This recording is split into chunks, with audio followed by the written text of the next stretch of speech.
everyone, it's Bernadette, Crush Your Money Goals, and we are here at TravelCon in Tucson, Arizona, and I'm here with my new friend. Hi, I'm Julia from GeoBreeze Travel.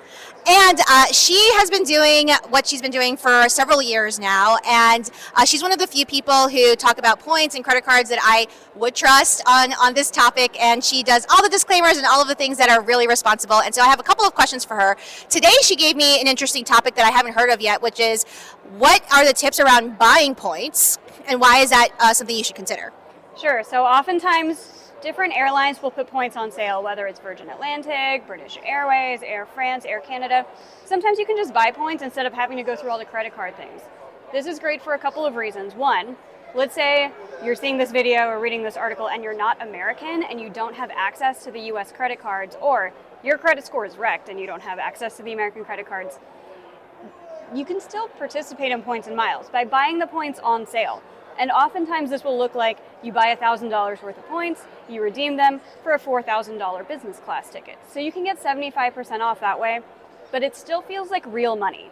Whereas with points and miles, people are just swiping on their credit card and they're like, I'm buying things I don't need from Amazon and earning points, and I'll use them someday. It doesn't feel quite as tangible. So if you're digging yourself out of debt, budgeting how much you actually can afford for travel, where you're like, I have $1,000 of travel budget, and then just figuring out how to flip that into $4,000 worth of tickets by taking advantage of lining up point sales with redemptions on points can be a really good strategy. I'm going to look at this when I get home because I've never thought about doing that before. I always get the emails, but I never actually press the button and look more into it. So you've been doing this for how many years now, helping people with points and cards? Oh, probably 5 years, I would say, because it started around the pandemic. Yeah. And I've been so impressed with how much you've grown since then. And so for someone who's not just starting, but maybe they've already kicked off their side hustle, but now they're like, okay, it's a lot and I'm feeling overwhelmed. What are some tips you have around streamlining your side hustle? So if you're feeling overwhelmed, write down every single task that you are spending time on and then decide if it goes into one of these 4 buckets. Number 1, should you just eliminate this task? If nobody does this, if the task does not get done, what are the negative consequences? Because it might be there's no negative consequences, then it doesn't need to be done. Just cross it off the list. Maybe it needs to be done, but you can automate it with something like Zapier or just Google filters or something on your email.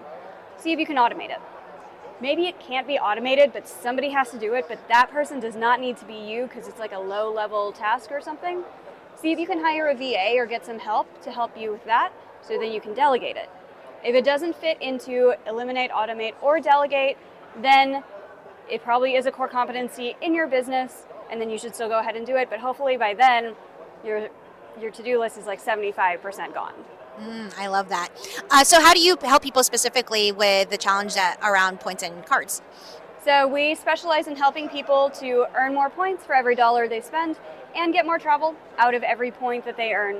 We especially help people who have more than $100,000 a year of credit card expenses, so a lot of business owners, high-income individuals, and if you need help with how to maximize your points and miles, because you're just like, okay, on Instagram I see people saying, get more credit cards, and then they post pictures of themselves in business class, but they don't actually tell you anything about how they got from point A to B. So true.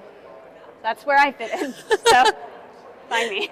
So if people want to find you, what's the best way to reach you or see what it's like to work with you? So I'm on Instagram mostly at GeoBreeze Travel. We also have a bunch of free how-to-do-it-yourself tutorials on YouTube, and we have a free Points and Miles 101 course, which you can find at geobreezetravel.com/free course. Go check those out. We'll see you next time. Bye. You can find more at crushyourmoneygoals.com or head to Amazon, Barnes & Noble's, wherever books are sold, or better yet, check out your local bookstore.